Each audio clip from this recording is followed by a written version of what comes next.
Bonjour. Bonjour à vous, merci d'être venu. Aujourd'hui, on est un petit peu moins nombreux que d'habitude. Crise du Covid oblige, 5e vague là, qui est en cours. Et c'est justement de cette crise sanitaire dont il va être question au cours de cette première table ronde. Quand on a imaginé le sujet il y a plusieurs mois, on pensait qu'on tirerait le bilan de la crise. On ne pensait pas naïvement, on pensait qu'on en serait peut-être sorti. Eh bien non, donc on va parler aujourd'hui non seulement d'un premier bilan que l'on peut tirer, mais aussi de la façon dont les transports publics réagissent face à cette crise, et puis voir quelles sont les nouvelles solutions que les opérateurs peuvent mettre en place. Pour en parler avec nous, j'ai sur ma droite Xavier Monod. Bonjour. Xavier Monod, vous êtes directeur innovation client voyageur du groupe Transdev. À côté de moi, Éric Charéron, bonjour également. Donc, vous êtes directeur de la prospective, des modes de vie et de la mobilité dans les territoires chez Keolis. Et à votre gauche, nous avons la chance de recevoir aujourd'hui deux représentantes de la Réunion. Anne-Marie Papy, vous êtes vice-présidente déléguée aux mobilités alternatives et à la coopération décentralisée au CIVIS, à Saint-Pierre-de-la-Réunion, donc. Et puis, Amélie Balancourt, vous êtes responsable du service mobilité à la CEMITEL étant l'opérateur de transport public donc de la Réunion. Merci beaucoup d'être venu spécialement à ce palmarès des mobilités à l'occasion de son 30e anniversaire.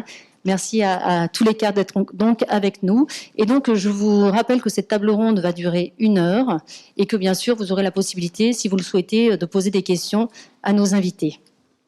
Je vais commencer par me tourner vers vous, Xavier Monod.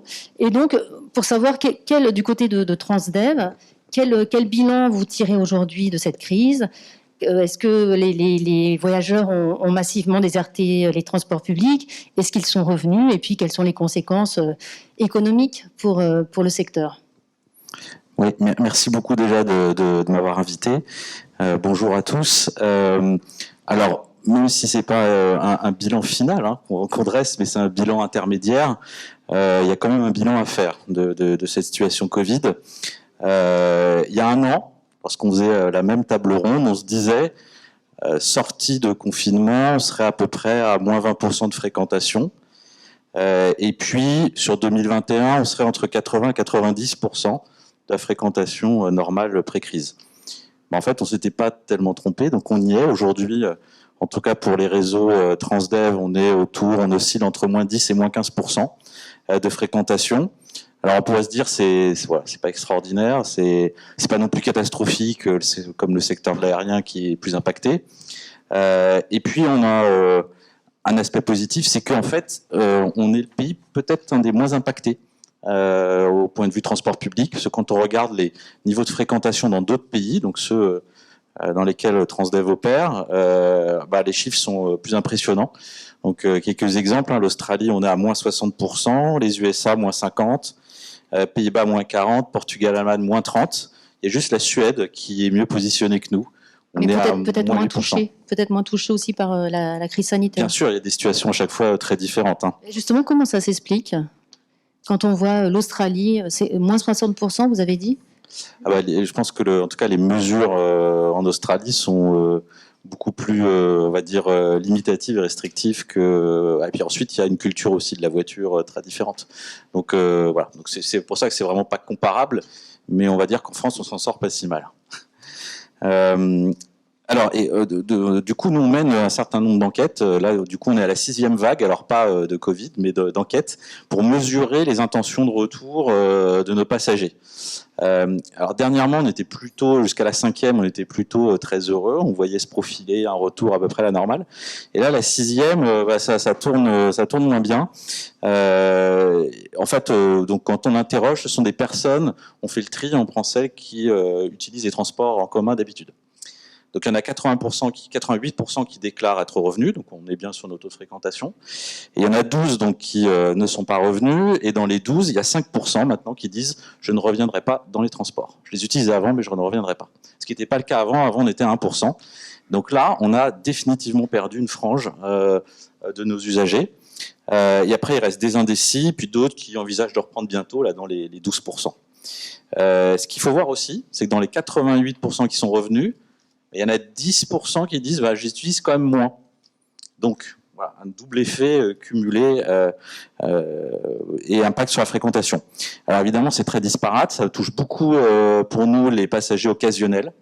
Voilà, donc, et puis les seniors également qui sont moins, font partie de cette frange qui ne reviendra pas. Alors le futur, c'est quoi ? Le futur, alors le très court terme début 2022, nous on se dit on va gagner 1 point, 1,5 point de fréquentation. Bon, voilà, c'est toujours cette prix. On sent quand même qu'il y a dans l'enquête un peu plus de passagers, de nos passagers qui ont envie de plus prendre les transports que moi. Donc voilà, ça frémit, mais ça va être quand même très très progressif. Et ce qui va vraiment décider les personnes à revenir dans les transports, ils déclarent tous à 71%, c'est la fin de l'épidémie. Donc vraiment, tant qu'il y aura voilà, cette situation un peu latente de l'épidémie, ça va être compliqué. Peut-être quelques mots sur les changements de comportement. D'abord, une petite question. Donc les 5%, si je me souviens bien, de personnes que vous avez définitivement perdues, finalement, ils ne sont pas définitivement perdus. Ils vous disent on reviendra quand la crise sera finie. Non, ceux-là, non. D'accord. Donc, c'est quoi leur raison si c'est au-delà de la crise? Alors, exactement, c'est au-delà de la crise. Alors, juste, c'était excellente transition. Sur le rationnel, pourquoi ils ne reviendront pas? Alors, la moitié disent, alors on leur a proposé un choix de raisons. Donc, première raison, c'est l'usage de la voiture. Donc, ils sont reportés définitivement sur la voiture. Finalement, ils trouvent que c'est mieux. Bah oui, exactement. Ils trouvent que c'est mieux. Je pense qu'il y a aussi un facteur psychologique et la crainte du Covid, même s'ils ne l'expriment pas comme ça. On peut l'interpréter de cette façon-là. Deuxième raison, c'est pas de nécessité de se déplacer. Donc, un certain nombre de personnes ont réduit leurs besoins de déplacement. Crainte Covid, bien après. Télétravail. On s'attendait à ce on y reviendra sur le télétravail et son impact. Et puis ensuite, usage de la marche et usage du vélo et trottinette. Et on voit que ça, c'est le dernier critère, de façon un peu surprenante, alors que l'usage du vélo, là aussi, on va dire explose, ou en tout cas se développe beaucoup. Voilà un peu les critères. Et alors, si on fait juste un comparatif sur ceux qui sont d'accord pour les réutiliser, mais un tout petit peu moins, on leur a demandé le rationnel, et là arrive en premier le télétravail. Donc c'est vraiment l'impact télétravail qui est important sur cette petite frange de la population. Pas de nécessité de se déplacer, donc aussi pareil, j'ai réduit mes déplacements, et l'usage de la marche. Donc on sent qu'il y a voilà, des personnes qui utilisent encore les transports, mais moins, ont commencé à shifter vers la marche. Voilà. Est-ce que vous avez essayé d'évaluer justement cette part de vos anciens usagers qui ont basculé vers de nouveaux modes, la trottinette, le vélo, la marche? Ça représente quelle part du trafic? Ben là, alors, pour les personnes qui n'ont pas repris les transports, ceux qui déclaraient « j'utilise le vélo, la trottinette », c'est 8%. 8%, x 12, en fait, il y a 1 point de part de marché gagné par le vélo et pris sur les transports en commun. Très bien. Voilà. Merci. Je vous propose de nous tourner vers nos représentants de la Réunion pour savoir comment ça s'est passé là-bas, la crise sanitaire, et comment ça se passe peut-être encore aujourd'hui. Est-ce que vous aussi, vous avez subi de telles chutes de trafic, et quelles ont été les conséquences pour l'opérateur de transport public? Oui, bonjour tout le monde. Merci de nous recevoir ici pour cette remise de prix. Nous, à La Réunion, la crise sanitaire n'a pas connu la même temporalité qu'en métropole, et les mesures de restriction de circulation ont pu être en décalage de phase par rapport à ce qui a été mis en œuvre en métropole.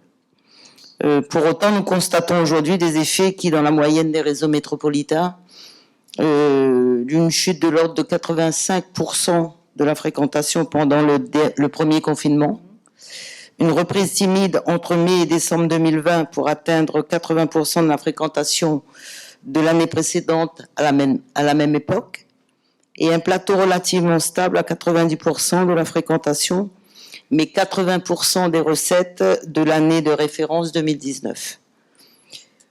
Donc la baisse la plus importante des recettes s'explique par une modification des habitudes d'achat au profit des offres au sol ou digital qui génère une recette au voyage moins importante, à noter particulièrement le M-Ticket qui ont progressé à 500%. Donc ces baisses représentent par le réseau de la Civis, la communauté d'agglomération, un manque à gagner de 1 million d'euros par an. Est-ce que aujourd'hui vous avez récupéré le trafic qui s'était volatilisé pendant la crise? Est-ce que vous êtes revenu à un niveau comparable au niveau antérieur? Je vais laisser la parole à ma représentante de la délégation de services publics pour le transport urbain. Très bien. Alors Amélie Balancourt, aujourd'hui, quelle est la situation à La Réunion? La situation à La Réunion, du coup, on a récupéré effectivement une partie du trafic, sans pour autant, du coup, être au niveau d'avant-crise. D'accord. Et quelle est la part aujourd'hui du transport public, enfin, en général, la part du transport public par rapport à l'utilisation de la voiture à La Réunion, pour avoir un petit peu une idée de la part des transports publics? Alors, à La Réunion, il me semble qu'il y a à peu près 65% des déplacements qui sont effectués en voiture. Donc, la part la voiture est encore très, très sollicitée à La Réunion. Donc, c'est encore le mode de transport favori, on va dire, des gens. Surtout de mode de déplacement entre communes. Et mis à part cette situation un peu particulière due à la crise sanitaire, est-ce que vous sentez un intérêt plus grand pour les transports publics de la part des habitants? On n'a pas forcément ressenti un intérêt plus grand pour les transports publics. Par contre, on a ressenti un engouement assez particulier en faveur des mobilités, on va dire, plus actives, comme le vélo notamment, avec du coup un fort succès du service de location longue durée qui a été déployé par la Civis. Donc j'imagine que c'est un des axes que vous développez et que vous allez développer à l'avenir, les nouvelles mobilités. Oui, tout à fait. Donc à la fois donc les nouvelles mobilités et aussi effectivement donc encourager l'intermodalité aussi pour essayer justement de relancer un peu tout ce qui est transport public également.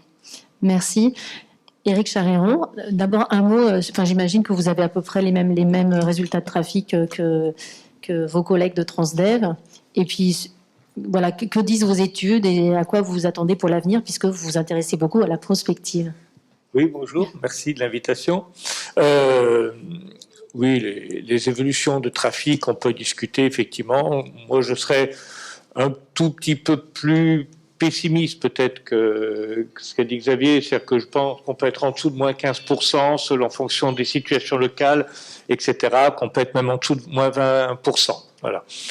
Alors, on a des études régulièrement, on a 6 vagues. 6 vagues, elles sont composées de 4 échantillons à chaque fois pour interroger donc, des citoyens qui habitent l'Île-de-France, les métropoles, les grandes villes ou les territoires bourgs ruraux. Donc, pour avoir un échantillon représentatif de chaque type de territoire. Et à côté de ça, nous, on est un peu démunis si on n'a que du quanti. C'est-à-dire que moi, je ne sais pas ce que ça veut dire quand les gens disent qu'ils ont peur.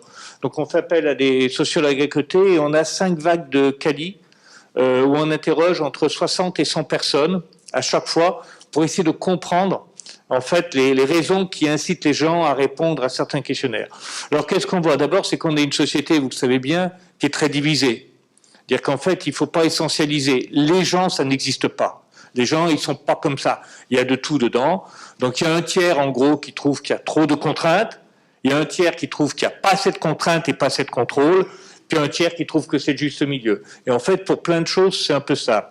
La deuxième chose, peut-être, c'est la manière dont on voit demain. Alors c'est simple, il y en a beaucoup, pratiquement 1 sur 2, c'est vivement qu'on revienne à la vie d'avant. Vous savez, alors il y a eu tout un... Ça, c'est la première catégorie. Puis il y a eu tout un tas de magazines qui sont sortis de, voilà, quête de sens, nouveau rythme de vie, voilà, Ça représente quand même à peu près un gros tiers de la population qui dit, voilà, c'est l'occasion ou jamais, je veux dire, cette crise-là, elle va changer, donc il faut remettre en cause sa consommation, ses moyens de déplacement, etc. Puis vous avez un petit, entre 10 et 15% de gens, c'est un peu les années folles, c'est-à-dire qu'il faut rattraper le temps perdu, et on ne va pas s'en sortir. Donc chaque fois qu'il y a des oasis, on va passer entre les gouttes, et là, il faut au contraire qu'on mette le turbo et qu'on profite de cette vie qui risque demain à nouveau d'être mis un peu sous cloche. Donc c'est assez étonnant de voir ça. Et alors, dans toutes les études, vous savez, c'est facile de dire on est d'accord pour modérer sa consommation, consommer autrement, réfléchir à son mode de déplacement. Donc on regarde les tout à fait d'accord, parce que les probablement oui, bah, c'est facile de dire dans une enquête, je vais probablement mieux consommer demain. Donc là, ceux vraiment pour qui c'est ancré en eux, c'est à peu près 15 à 20% des gens qui disent que sur les déplacements, la consommation, la manière de vivre et tout, ils sont prêts demain à changer profondément. Donc c'est peut-être pour nous un point d'appui important de dire qu'il y a quand même dans la société des personnes qui visiblement sont très engagées dans une plus grande responsabilisation de la consommation, de la mobilité, etc. Le problème, c'est qu'aujourd'hui, le moral, il est un peu dans les chaussettes. Alors, il l'a été, hein, Xavier le disait, hein, on a la dernière vague, comme nous, les gens croyaient voir un peu le bout du tunnel, et puis patatras, ça redescend un peu.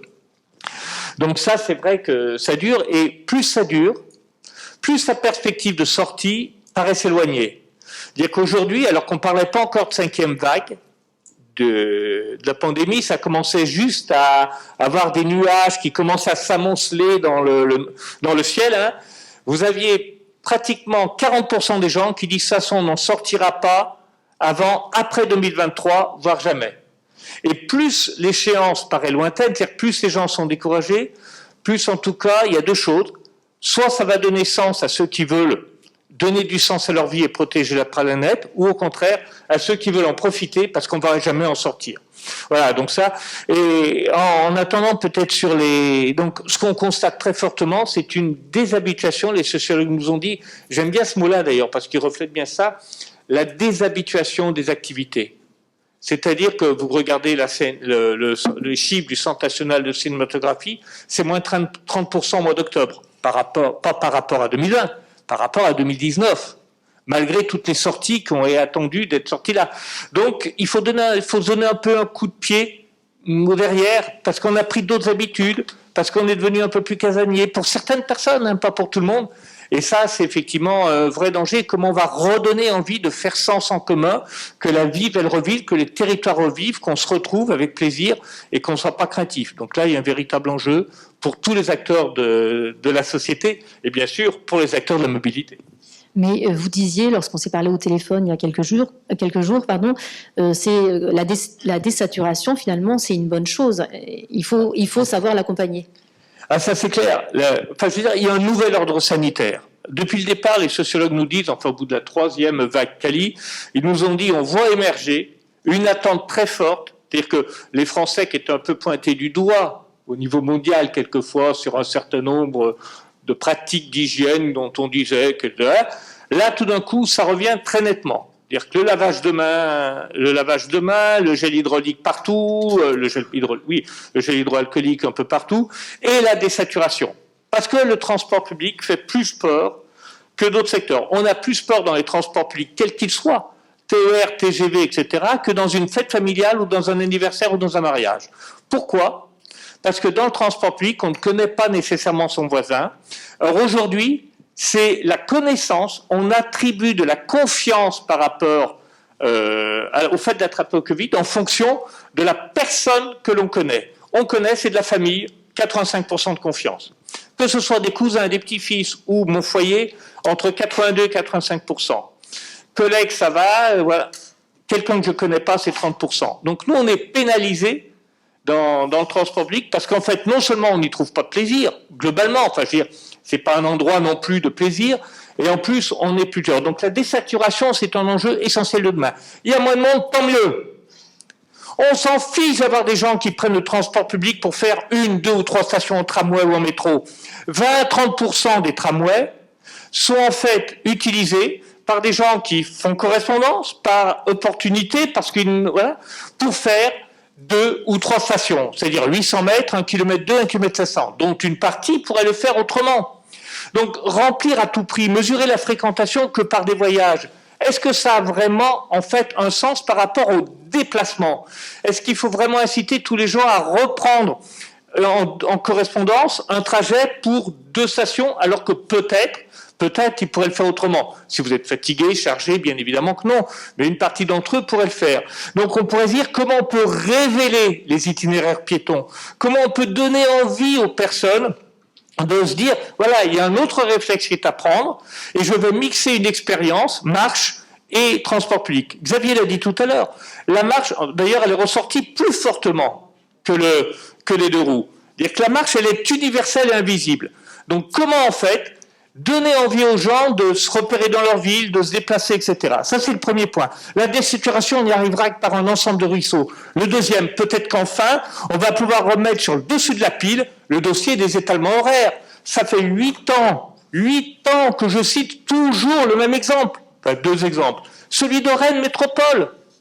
C'est-à-dire qu'un campus universitaire qui a décidé, avec l'aide de Rennes Métropole, Kelis, etc., et tout le monde, de faire que la moitié des étudiants d'un grand campus rentrent un quart d'heure plus tôt que les autres.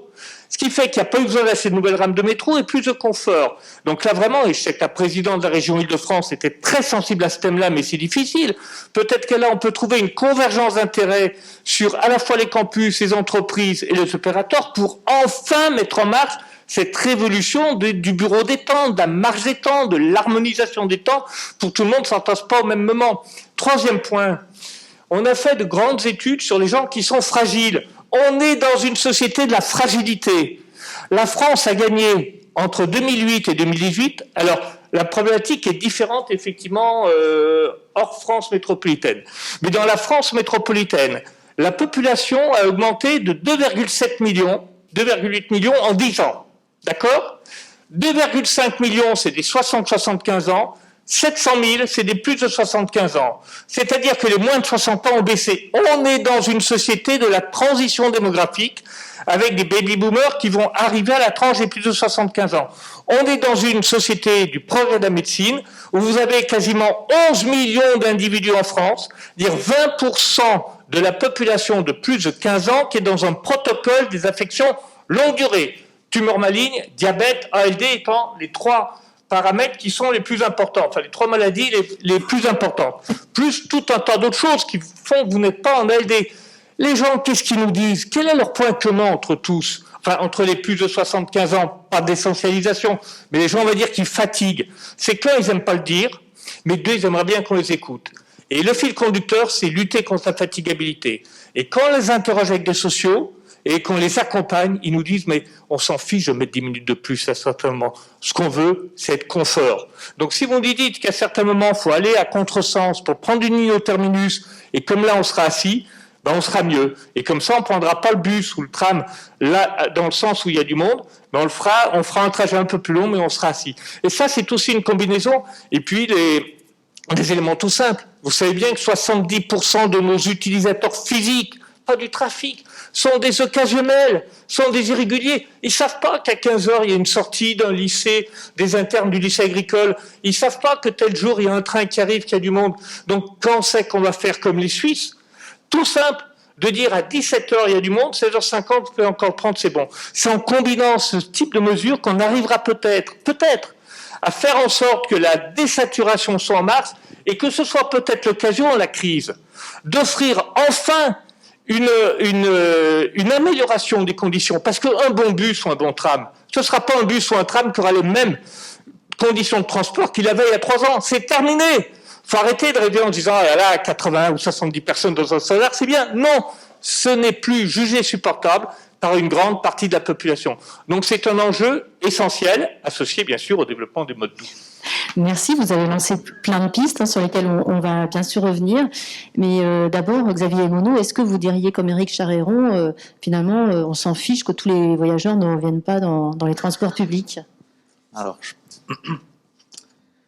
je trouve effectivement très séduisant l'idée de désaturer, mais Éric, il faut quand même financer les transports publics. Et si on désature trop, alors qu'on a la même offre de transport, là, on se retrouve dans l'impasse dans laquelle on est actuellement, qui est le financement des transports. Et mes collègues de la Réunion doivent être confrontés à ce sujet-là. Vous l'avez mentionné tout à l'heure. Voilà. Donc aujourd'hui, effectivement, si on se dit, allez, demain on perd, allez, au pire 5, on sort de crise, il y a 5% de passagers qui reviendront jamais. On se dit c'est pas terrible, mais c'est énorme parce que 5%, En recettes, c'est peut-être un petit peu moins, mais si on fait moins 3, moins 4% de recettes, comme vous le savez tous, on est dans un, et je ne veux pas faire pleurer dans les chaumières, dans un métier assez peu margé, et tout de suite, ça rebascule et on est en perte. C'était le cas l'an dernier, ça sera encore le cas cette année, et surtout, c'est tout le financement de cette offre de transport. Aujourd'hui, on est à 100% de l'offre sur l'ensemble de nos réseaux, c'est-à-dire qu'on a mis le même nombre de bus, de tramways, de métros, donc on a tous ces coûts-là, avec quelques coûts sanitaires en plus, et avec moins de fréquentation. Donc là, l'effet ciseau, il est toujours là et on n'en voit pas le bout. Aucune collectivité n'a réduit son offre de transport. Très très peu, vraiment très très peu. Et est-ce que par contre elles ont réduit leurs investissements? Est-ce qu'il y a des investissements qui ont été reportés à plus tard? Pas totalement, parce qu'il y a beaucoup on va dire, de contraintes normatives, par exemple sur les dépôts, contraintes réglementaires, et puis ensuite on a l'enjeu de la transition énergétique. Et là, enfin, on le voit, nous, dans tous les contrats qu'on a, soit en cours de contrat, soit lors de renouvellement, l'enjeu numéro 1 aujourd'hui, c'est la transition énergétique de la flotte, de tout ce qui se passe sur le dépôt. Même question à Anne-Marie Papier et à Amélie Bellancourt. Est-ce que vous avez réduit votre offre de transport, ou alors est-ce que vous avez réduit et reporté à des jours meilleurs des financements qui étaient prévus pour les transports publics? Qui veut prendre la parole de vous deux en premier? Amélie Bellancourt. Alors du coup, en termes de financement, je pourrais pas vous répondre. Par contre, au niveau de l'offre de transport en elle-même, non, il n'y a pas eu de réduction notable de l'offre de transport. On a tout fait au contraire pour reprendre au niveau d'avant-crise. J'imagine qu'il n'y a pas de problème de saturation à La Réunion des transports publics. Avant, enfin en 2019, hein, évidemment pas en cette période actuelle, mais est-ce qu'il y avait un problème de saturation et si c'est pas le cas, et comment faire pour gagner de nouveaux clients et lutter contre peut-être la congestion automobile? Je pense que les problématiques de saturation étaient plus ou moins les mêmes qu'en France métropolitaine, hein, saturation pendant les heures de pointe, etc. Du coup, ce que disait Monsieur Charéron par rapport à la désaturation était intéressant pour moi, parce que je pense que la désaturation en fait pourrait permettre justement de regagner effectivement donc les gens qui n'ont plus envie ou qui n'avaient pas envie avant de prendre les transports, parce qu'effectivement donc les transports sont pleins de gens qu'on ne connaît pas, ils sont pleins aussi d'endroits que tout le monde touche, donc forcément je pense qu'il y a forcément des pertes, donc il y aura forcément des pertes, mais la désaturation pourra peut-être permettre de perdre moins et de changer un peu les perspectives, tout simplement, parce qu'effectivement personne n'a envie de prendre un bus bondé. Vous avez parlé tout à l'heure de développer l'intermodalité. Est-ce que vous pouvez nous dire ce que vous faites de ce point de vue-là? Oui, alors du coup, il y a des aménagements qui ont été faits au niveau des pôles d'échange, en fait, des principaux pôles d'échange de la Civis, donc celui de Saint-Pierre, celui de Saint-Louis. Donc aménagement, donc il y a plus de 500 accroches vélos qui ont été déployées en fait dans toute la Civis. Il y a aussi donc des boxes de stationnement sécurisés qui sont déployés sur ces pôles d'échange. Et la Civis a également pris le parti depuis 2012 d'équiper quasiment donc 70% de sa flotte de bus en accroche vélo, pour que justement les gens puissent se déplacer à la fois donc en bus et en vélo. Est-ce que la géographie des lieux rend attractif l'utilisation du vélo? Parfois oui, mais du coup nous on déploie, enfin par exemple par rapport aux services de location longue durée qui étaient déployés, ce sont essentiellement des VAE qui sont mis en location par rapport justement au territoire. Vous vouliez prendre la parole, Anne-Marie Papier? Oui, je voulais juste dire d'une façon générale, à La Réunion, on a tenu à accompagner les opérateurs, enfin la Civis, qui sont tous en délégation de service public, et donc soumis au risque commercial. Donc ainsi, chacun des territoires, des négociations spécifiques ont été menées entre les opérateurs et les AO. Et s'agissant de la Civis plus particulièrement, nous avons conclu avec notre partenaire, la Cemitel, un accord portant sur l'exercice 2020. Il intégrait les éléments suivants. La prise en compte des économies réalisées par l'opérateur au titre des services non réalisés et du versement du chômage partiel, la compensation de 50% des pertes de recettes par rapport à 2019 sur l'exercice 2020. S'agissant de l'exercice 2021, les discussions sont en cours. Voilà ce qu'on a pu, d'une façon générale, apporter pour y faire face. Très bien, merci pour ces précisions. Xavier Monod, donc vous disiez que vous vouliez vous récupérer du trafic. Quelles sont les solutions que vous mettez en place justement pour inciter les utilisateurs à revenir dans vos transports? Alors, Et juste un mot, dans très peu de temps, hein, si vous avez des questions, un micro va circuler dans la salle, donc n'hésitez pas, ce sera à votre tour de poser des questions. Excusez-moi. Xavier Monod. Non, alors il y a des leviers. Il y a des leviers classiques évidemment de marketing, de fidélisation. Donc il faut être innovant de ce point de vue-là. Il faut aller sur le terrain, être plus offensif, hein, vraiment voilà, aller chercher les passagers. Il y a aussi déployer de nouvelles offres. On a mentionné hein, l'essor des vélos en location longue durée. Donc j'avais déjà mentionné, puisque maintenant tout le monde commence à le connaître, hein, le Véligo à Paris. Il y a aussi donc les vélos à La Réunion, mais dernièrement, là, au mois de septembre, on a déployé à Rouen une flotte de 800 vélos au mois de septembre. Et voilà, l'idée est arrivée très vite. En 6 mois, il a fallu monter le service. Donc, c'était un beau travail réalisé par les équipes rouennaises. Et puis, avec un objectif de passer à 2200 vélos. Et aujourd'hui, sur les 800, je crois qu'on est à peu près à 3/4 déjà employés et utilisés. Donc, voilà. Alors, le seul petit bémol à tout ça, c'est que nous, notre objectif, c'est de faire venir des autosolistes, ou en tout cas des gens utilisant la voiture, vers le vélo ou les transports en commun ou la marche. C'est ça l'intérêt. Et là, pour l'instant, ceux qui utilisent les vélos, il y a quand même une grande partie qui auparavant étaient utilisateurs du transport public. Voilà. Et à votre avis, qu'est-ce qui ferait le déclic qui ferait que des automobilistes abandonneraient leur voiture pour aller vers le transport public?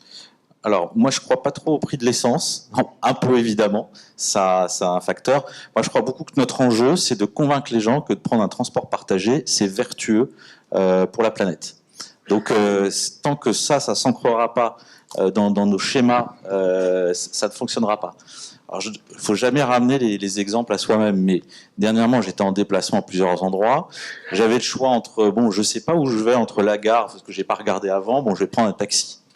Et puis, je me suis dit, non, je vais regarder sur les applis à chaque fois. Alors, c'était pas Paris, hein. Je vais regarder les applications, des réseaux, etc. Et à chaque fois, j'ai trouvé une solution qui était aussi bonne que la voiture. Et j'ai pris le transport. Alors là, ça s'est fait par quoi? Déjà, dans mon esprit, j'ai eu envie de prendre autre chose que la voiture et de polluer. Et puis, 2, il y a le petit coup de pouce des applications. Alors, ça va pas tout résoudre, les applications, mais ça aide quand même, notamment dans des endroits où on est passager occasionnel. Merci. Eh bien, écoutez, je vous propose, oui, bien sûr, allez-y. Puis après, si vous avez des questions, on les prendra, bien sûr. Oui, juste quelques minutes, puis vous me coupez, n'hésitez pas. Mais juste, je me serais mal exprimé pour que Xavier dise que, voilà, c'est désaturer l'heure de pointe, bien évidemment. Vous le savez bien, quand vous arrivez gare de Lyon et qu'on vous dit sur une recherche d'itinéraire, vous prenez la ligne 1 jusqu'à Bastille pour ensuite prendre la ligne 5 pour monter au nord. D'accord ?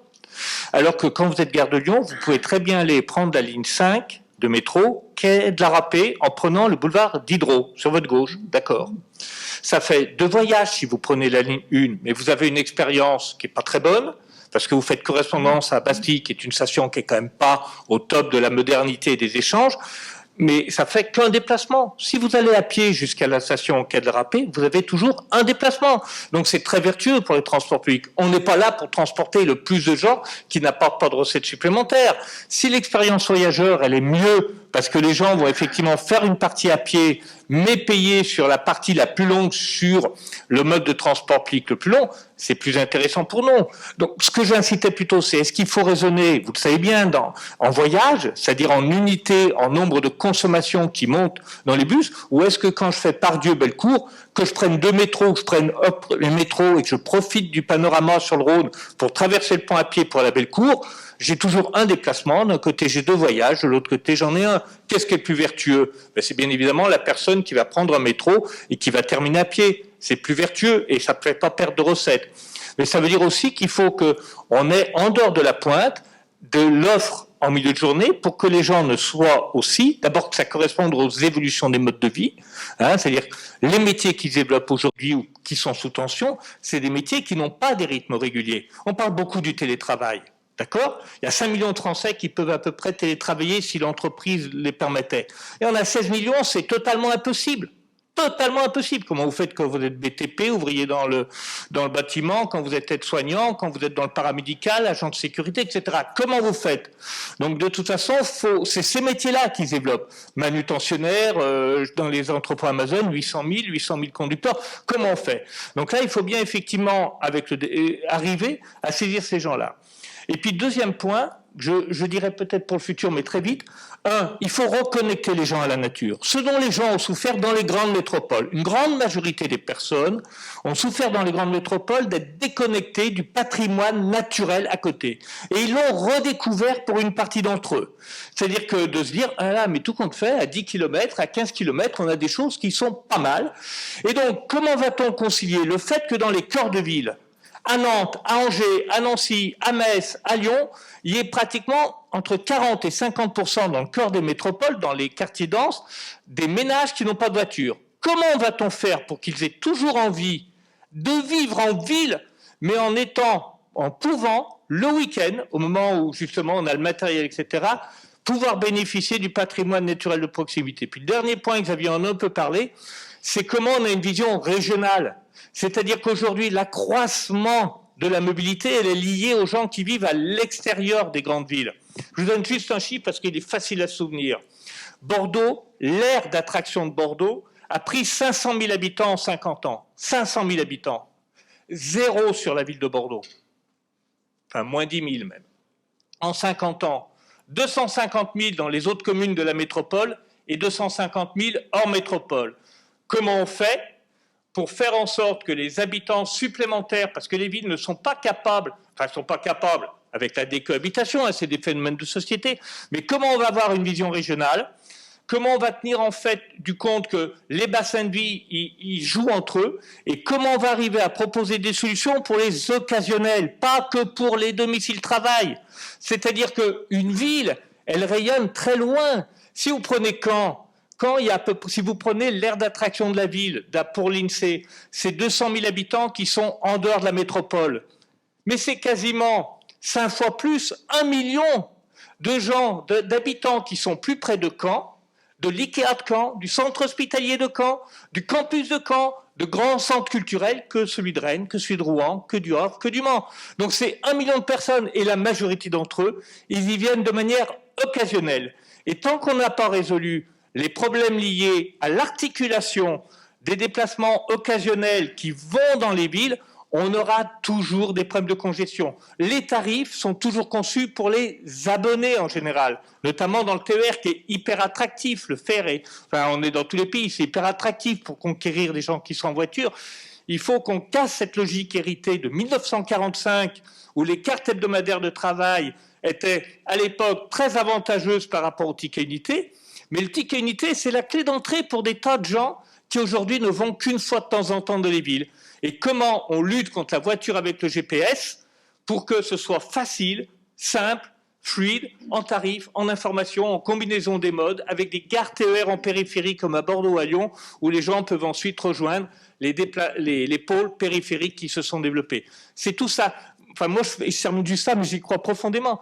Les crises, c'est toujours une occasion de se réinventer, de se reposer les problèmes, de sortir de notre entre-soi. Vous savez, l'entre-soi qu'il faut oublier que dans la région Auvergne-Rhône-Alpes, il y a 50% des gens, des adultes, qui n'ont pas le bac.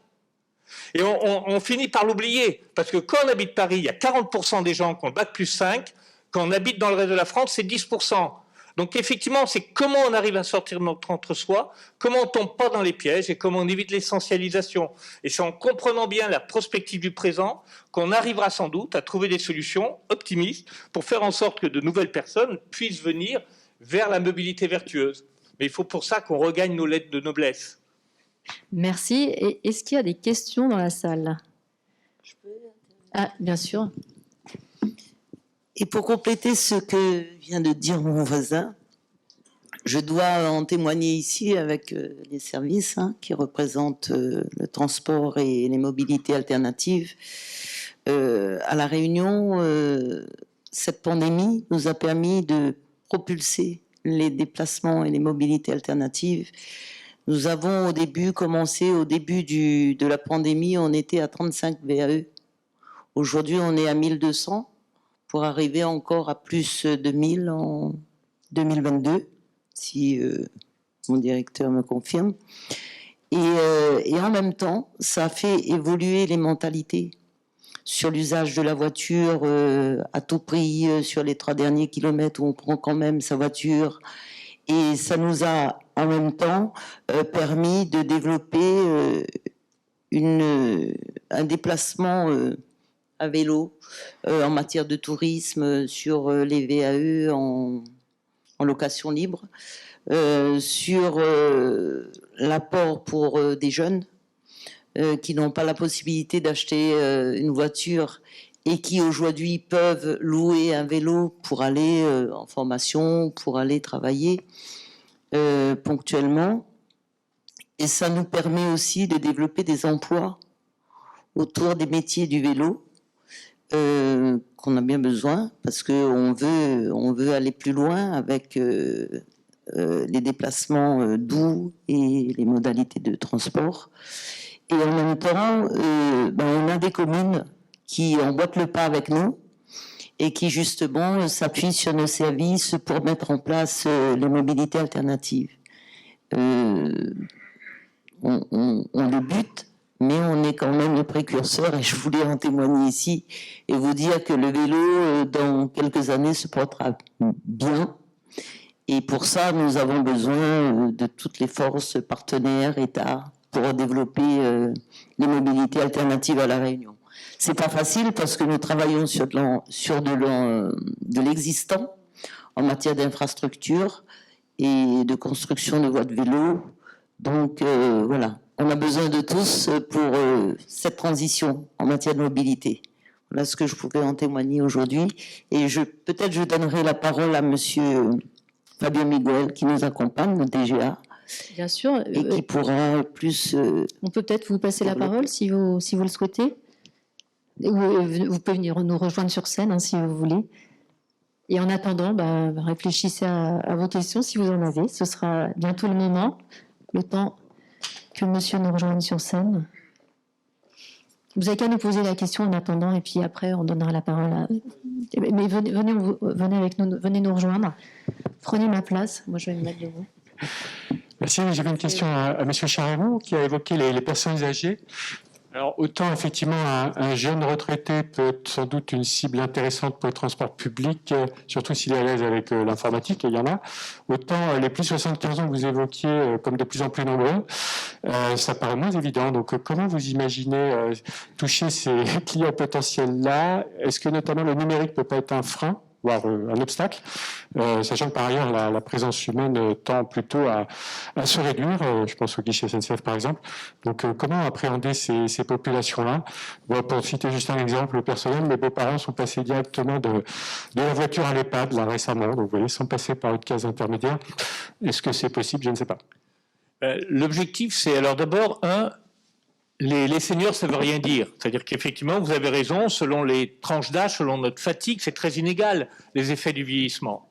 Mais ce qu'il faut savoir, c'est que de génération en génération, les conditions, c'est pas les mêmes. Donc, quelqu'un qui a 75 ans, aujourd'hui, dans les moyennes qu'on a, dans les enquêtes qui ont été faites pour le magazine Notre Temps, avec la SNCF, la Poste, etc., sur 4000 personnes, on se rend compte qu'en moyenne, les gens se perçoivent comme ayant 60 ans. Parce que quand on a 75 ans aujourd'hui, les gens de 75 ans, c'était ceux de la génération des parents. Les 75 ans d'aujourd'hui sont de l'époque des yéyés, de Salut les copains, du rock, etc. Ils ont eu un autre mode de vie, des conditions pour certains de travail plus faciles, en tout cas bénéficier plus de vacances, donc ils sont globalement en meilleure forme. Globalement.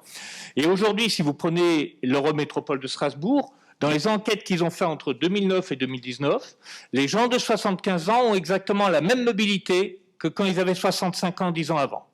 Dire que globalement, ça se traduit concrètement dans les chiffres. Et la problématique, c'est que la majorité des personnes fragiles, comme on est dans une société du déni du vieillissement, on n'a pas envie de dire qu'on vieillit.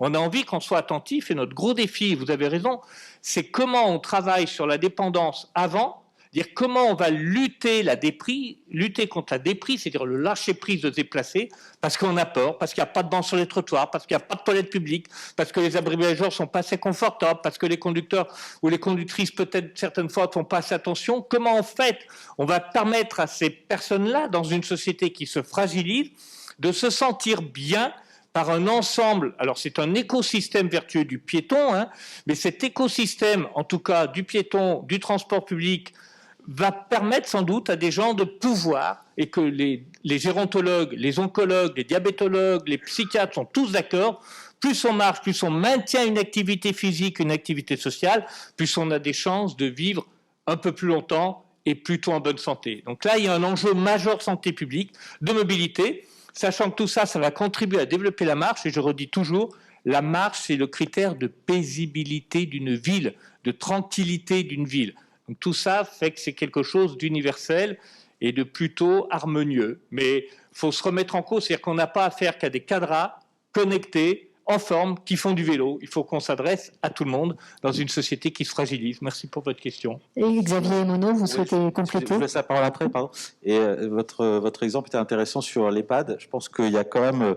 alors, il y a avant l'EHPAD, mais dans l'EHPAD même, il y a une vraie révolution à opérer. J'avais échangé avec des personnes spécialisées du vieillissement, la Banque des Territoires, la Caisse des dépôts, consignation, où en fait, l'enjeu demain, ça va plus être de mettre les gens en EHPAD à 100% de leur temps, mais que les personnes restent chez elles et puis puissent avoir une vie sociale et qu'on les emmène dans ce qu'on appelle un EHPAD de jour, puissent avoir une vie sociale, déjeuner là-bas, enfin voilà. Et en même temps restant chez elles parce que psychologiquement c'est très très bien. Et là pour ça il faut un transport spécial. Et là ça va pas être le bus traditionnel qui va fonctionner, ça va être alors du transport à la demande mais un peu aménagé qu'il va falloir imaginer. Donc ça c'est un des enjeux du futur et on y croit beaucoup. Voilà. Merci.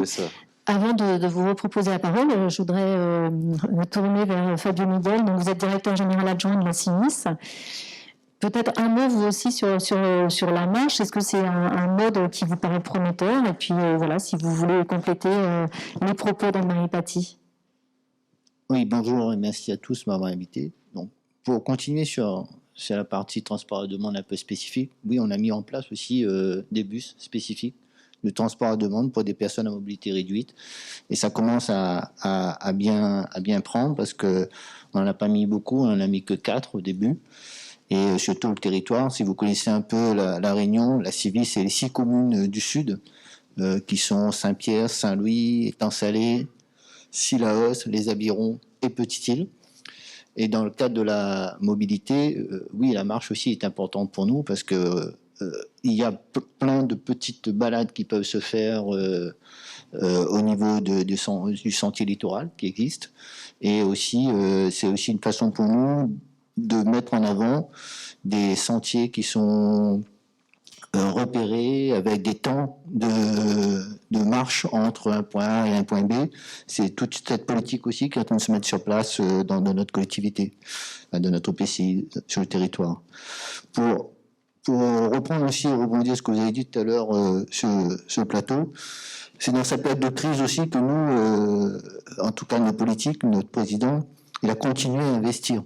Donc c'est important. Cette année, on vient de livrer, je le dis fortement parce que c'est le premier centre technique de transport à La Réunion, plus de 17 millions d'euros de travaux et presque sur fonds propres. On a eu à peine 1 million d'euros d'aide. C'est vraiment important. Il y en a pas d'autres à La Réunion et c'est parce qu'on a fait aussi des benchmarks, on a vu comment ça se passait ailleurs.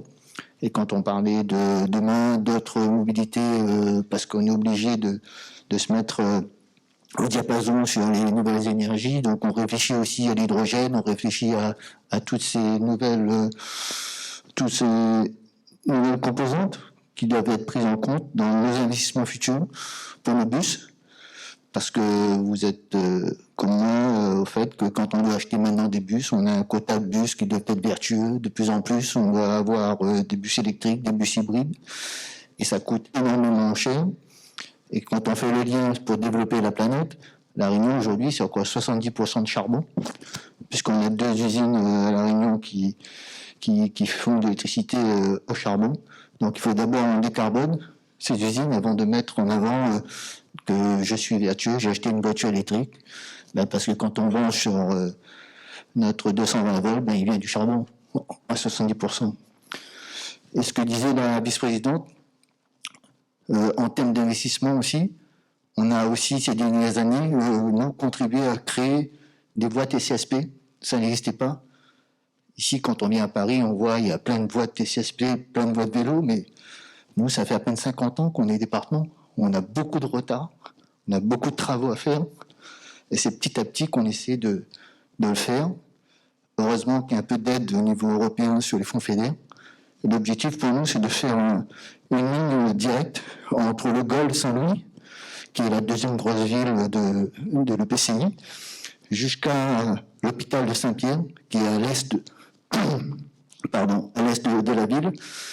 Et l'objectif, c'est d'avoir un trajet sécurisé en TCSP pour que sur cette ligne littorale, on ait un maximum de monde et qui attire dans les zones où les gens peuvent passer travailler et là où ils habitent aussi. Et c'est important pour nous. Et à cela, on va faire aussi le premier parking relais de plus de 620 places qui va être du côté de l'hôpital. Donc c'est toujours des projets comme ça qu'on est en train d'essayer de mettre en avant. D'innovants, aussi d'autres projets au niveau du vélo. On vous a dit tout à l'heure 1200 vélos cette année et 1000 vélos en attente. Là aussi, je pense que vous êtes comme nous, des soucis de fabrication, des soucis d'approvisionnement de vélos à cause de la crise. Donc nos vélos devaient arriver fin d'année, on nous a promis juillet 2022. On va avoir déjà 2200 vélos a priori et on va continuer à investir parce que c'est vrai qu'on paie de la recette, c'est vrai qu'on essaie de faire en sorte d'aider notre délégataire, mais si on n'est pas avant-gardiste et si on n'est pas fonceur, les choses ne vont pas se faire. Merci beaucoup. Est-ce que on va prendre une dernière question, s'il y en a une. Il y en a une, monsieur. Et puis après, nous clôturerons cette table ronde. Oui, merci. Alors moi, je suis élu local dans une petite ville de province, je dis à Saint-Quentin, et je suis enseignant à l'université à Amiens. Donc quand j'ai entendu parler des villes moyennes et des territoires en dehors de Paris, j'étais ravi. Et sinon, effectivement, l'ensemble des interventions est absolument passionnant. Est-ce qu'un des enseignements après la crise, ça serait pas justement cette complémentarité entre les mobilités actives et les transports en commun, qui sont souvent vus, y compris dans le grand public, comme des concurrents? On va dire, si les gens marchent, ils monteront pas dans le bus. Si les gens sont en vélo, ils monteront pas dans le bus. Alors qu'en réalité, moi, sur le terrain, j'ai plein d'exemples concrets où si on améliore, par exemple, les déplacements en vélo, on a plein de gens des petits villages qui peuvent rejoindre le réseau de bus et qui ensuite peuvent monter dans le bus si besoin. Ils sont pas obligés de tout faire à vélo. J'ai vu que Rouen avait essayé, vous en avez parlé, je crois, de mettre en place des bus dans lesquels on peut monter son vélo quand il y a des côtes importantes, etc. Et puis, c'est vrai que l'exemple de la Réunion montre bien qu'il y a cette complémentarité aussi. Donc, est-ce qu'un des enseignements, pour résumer une partie des discussions, c'est pas de dire justement que ces deux modes de transport, enfin, ces deux modes de mobilité, sont tout à fait complémentaires entre mobilité active et transport en commun? Merci pour cette question. Je propose que chacun d'entre vous y réponde de façon synthétique, parce qu'il y aurait beaucoup à dire, et puis on conclura ainsi sur ce thème de la complémentarité entre les modes de transport classiques et les nouvelles mobilités, cette table ronde. Xavier et Nino. Oui, alors puis même à Rouen, en fait, c'est même gratuit pour ceux qui prennent la pente. Enfin, le transport est gratuit si vous montez avec votre vélo pour remonter ce trajet-là. Non, mais alors peut-être qu'on s'est pas bien fait comprendre, ou moi en tout cas. Non, c'est vraiment totalement complémentaire. Hein. Enfin, notre objectif, c'est de passer de la voiture au mode partagé. Dans les modes partagés, il y a aussi la mobilité active, avec notamment le vélo partagé ou certes le vélo individuel. Donc non, et donc un des enjeux, et vous l'avez évoqué, c'est l'intermodalité. Comment on met un vélo dans un train, comment on le met dans un bus. Donc il y a beaucoup de systèmes qui commencent à être testés. Il y a une réelle appétence sur le sujet. Donc non, pas d'antagonisme, mais vraiment c'est cette bascule voiture vers les transports partagés qui nous importe. Éric Charéron, un mot sur la complémentarité des transports. Oui, absolument d'accord. Ce qui veut d'ailleurs dire que quelque part, nous devrions réfléchir à ce qu'il n'y ait pas un plan vélo, un plan piéton, un plan transport public, mais un écosystème de la mobilité vertueuse dans lequel on intègre, au-delà de ces trois modes, les livraisons, parce que si on n'intègre pas les livraisons, Edgar, sur les pistes cyclables, sur les trottoirs, sur les couloirs bus, si on n'intègre pas les gens qui ont besoin d'accompagner des gens malades ou âgés chez eux avec des petites poches où les gens peuvent se positionner, c'est pas possible non plus. Il y a des gens qui sont obligés d'utiliser leur voiture pour travailler parce que je vais d'un endroit à l'autre. Donc comment on essaye d'intégrer tout ça? Comme on est dans une société du clash aujourd'hui, on est dans une société en fait où ça monte très vite. On monte très vite dans les tours. Il ne faut pas qu'il y ait des clashs entre les piétons et les cyclistes. Il faut que tout ça soit bien pensé pour que, quelque part, ce soit harmonieux. Et ça, je pense que c'est un très gros défi, c'est cette fluidité et le fait, comme le disait Xavier, que l'ensemble va contribuer à créer une mobilité vertueuse. Et je voudrais juste terminer, puisque je disais qu'une grande partie de la congestion urbaine vient aussi des gens qui viennent autour.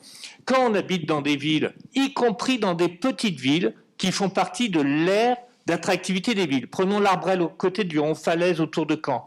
Vous avez plus de gens qui viennent travailler dans ces villes-là que des gens qui les quittent pour aller ailleurs. D'accord ? C'est totalement contre-intuitif. Mais c'est le cas. Il suffit de se pencher sur les statistiques pour le trouver. Tant que dès qu'on a franchi les panneaux de fin d'agglomération, on n'a plus un trottoir, on ne peut plus marcher, même quand il continue d'y avoir des maisons dispersées, on ne peut plus faire de vélo, on aura une pression sur les petites villes qui, quelquefois au niveau automobile, est plus importante proportionnellement que dans les grandes villes parce qu'il n'y a pas de solution alternative. Donc effectivement, le discours que l'on tient, il n'est pas forcément dans les grandes villes, il est effectivement pour tous les types de territoires, il faut impérativement réhabiliter ces modes-là. Il y a autant de demandes, c'est fou dans les enquêtes, qu'on soit dans les territoires plutôt à faible densité, typiquement ruraux, que dans les grandes métropoles. Anne-Marie Papy, un dernier mot de conclusion. Je suis d'accord avec tout ce qui a été dit en matière de mobilité. Je connais bien Amiens, donc il n'y a pas de souci. Il y a des communes qui ressemblent à Amiens, à La Réunion. Et je trouve que nous, on a fait un grand pas. Et je pense que pour le futur, il faudrait qu'on réfléchisse vraiment à un aménagement inclusif qui inclut l'ensemble des déplacements, parce que nous devons faire face à tous les usagers, voitures, collectifs, vélos, marcheurs. Donc nous sommes en train d'inscrire et de construire le nouveau SAR régional. Nous avons fait voter notre plan de mobilité régionale et intercommunale qui est intégré dans le SAR. Je pense qu'il est grand temps d'avoir cette mixité et d'avoir cette offre pour justement cette transition écologique et énergétique, et aussi en même temps faire de l'hydrogène, parce que je pense que nous avons des ressources à La Réunion où on peut produire de l'hydrogène et passer à l'étape suivante, mais en même temps faire les deux, développer les vélos électriques et aussi les vélos hydrogène pour passer aussi au bus à l'hydrogène. Merci beaucoup. Voilà. On va clôturer maintenant cette table ronde. Merci beaucoup à vous tous qui avez participé à ce premier rendez-vous. Vous venez d'évoquer la transition énergétique, et c'est justement à ce thème que nous allons nous intéresser maintenant.